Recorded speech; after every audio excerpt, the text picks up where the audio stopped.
Drama से गैर की आने वाली एपिसोड्स में आप देखेंगे कि सालिस को इस बात की बहुत खुशी होती है कि वफ़ा उससे मिलने के लिए तैयार हो गई।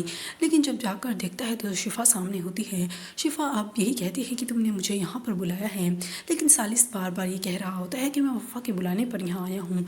वफ़ा जब उसे धोखेबाज और झूठा कहती हैं और फिर सालिस उसे मैसेज दिखाने की कोशिश कर रहा होता है कि देखो तुमने मुझे ये मैसेजेस किए थे, लेकिन कोई फ़ायदा नहीं होता। उस्मान अब सालिस को धक्का देकर कहता है मेरी बेटी से दूर हो जाओ।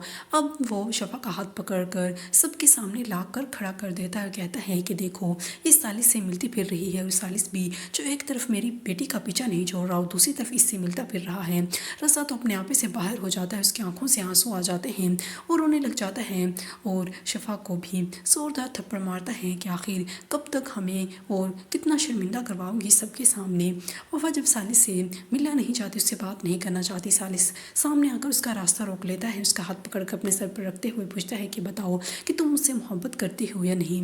वफ़ा भी सालिस से मोहब्बत का इजहार कर देती है, लेकिन वहाँ से चली जाती है।